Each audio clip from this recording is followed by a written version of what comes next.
Hi guys! Maayong udto, happy Saturday!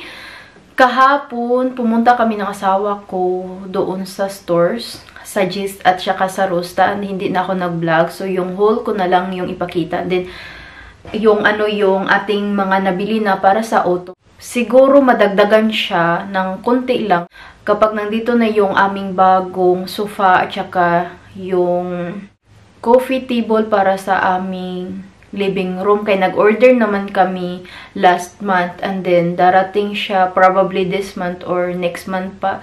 And excited na talaga ako mag-decorate sa living room, pero itong vlog na to hindi tayo mag-decorate. Wala pa man yung ating sofa at saka coffee table. So sa ngayon, ipakita ko lang sa inyo kung ano yung na-haul ko para sa autumn na season.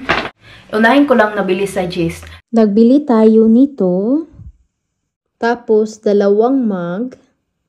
Tapos, lagayan ng sabon. Yun lang yung ating bili doon sa Gist. Tapos, sa Rusta naman, bumili ako ng diffuser. Ilagay ko to siya sa ating living room. And samahan nyo ako mag-decorate kapag darating na yung ating sofa and yung ating coffee table. Tapos, nagbili din ako ng candle. Candle na naman. Yung kanina, yung cherry blossom, ilagay natin yun sa living room. Ito sa kitchen. And kailangan ko ng may bagong candle doon sa kitchen. Kaya naubos naman yung nabili natin na candle. Sa Rusta din yun na candle. Yung nakita nyo na brown, yung malaki ba na candle. Doon yun sa Rusta. And then, ito din, pang decorate lang ba. So, i-decorate ko to siya together silang tatlo sa living room. Tapos, bumili din tayo ng blanket sa Rusta. Yan. And then, binili ko din tong bag na to kay para pang picnic ko. Kay nagplano ako na mag-autumn picnic ako. Tapos, magbasa ng book and then mag-journal. Or mag-coffee outside para ma-feel yung vibe ng autumn. So, yun lang yung mga nabili natin. Tapos, ito guys, kaysa Rusta ko din to siya nabili. Gamit na gamit ko na to. And comfortable talaga siya. Gamitin pang bahay. And para ma-feel nyo din yung vibe ba sa autumn na season. Mag-brown din kayo ng sleeper para sa bahay.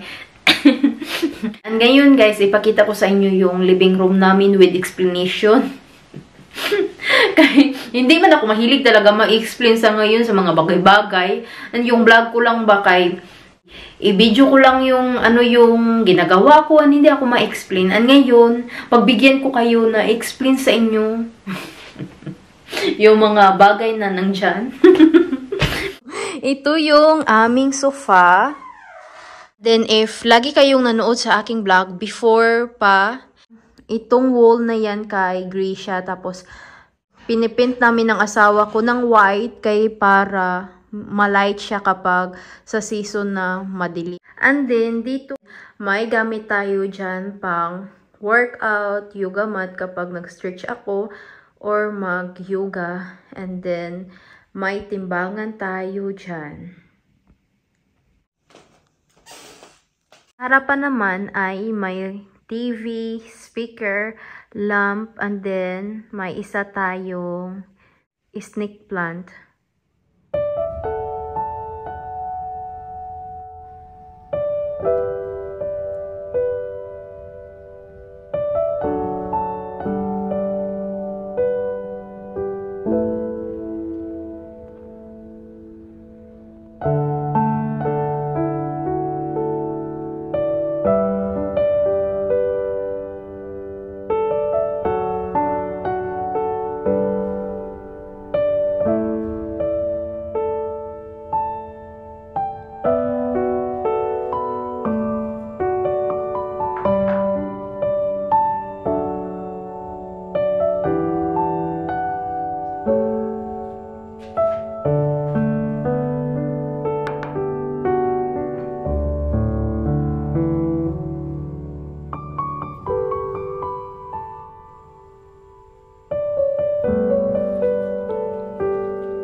Actually, it's already 7:44 and ako lang mag-isa dito. Kaya yung asawa ko, nag-work man siya, nandun siya sa hospital. So, almost 11 na yun uwi dito.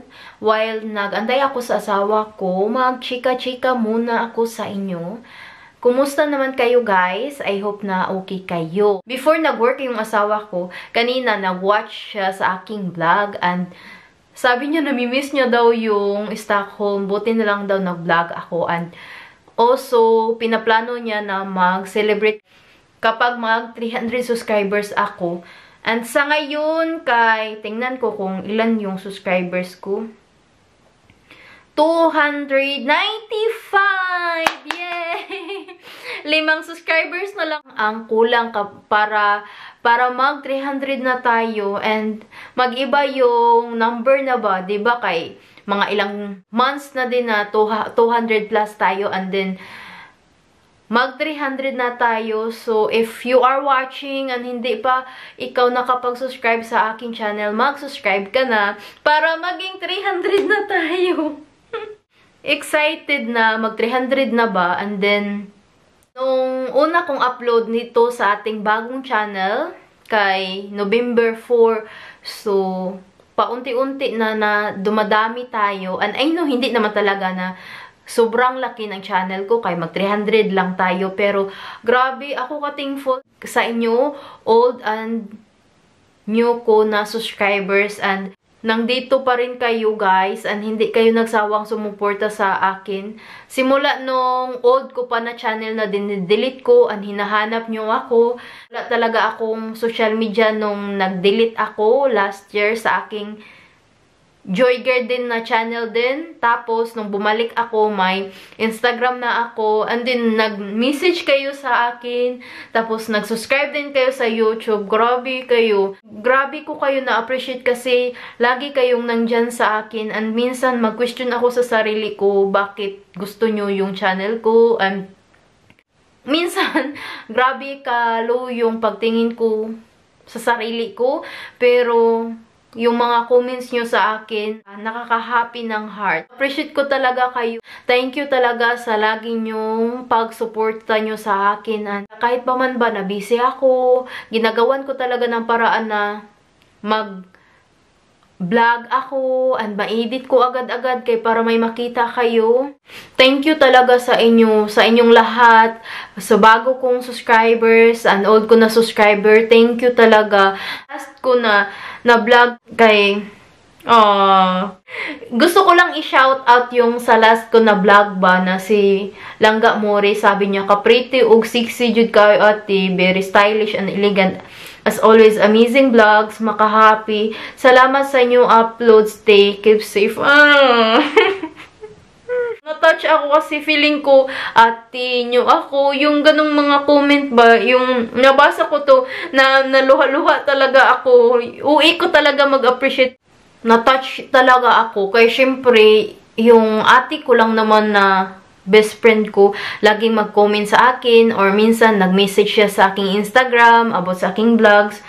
And umiiyak din ako. Pero iba din yung hindi mo kakilala ba na mag-comments and then tinitrato nyo ako bilang ate nyo or tinatrato nyo ako bilang sister nyo. Yung,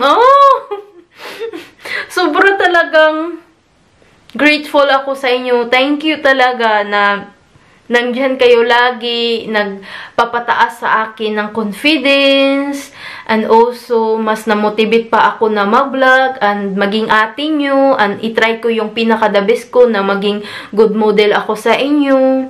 So, thank you talaga sa inyo, and dito ko na lang i-end yung aking vlog.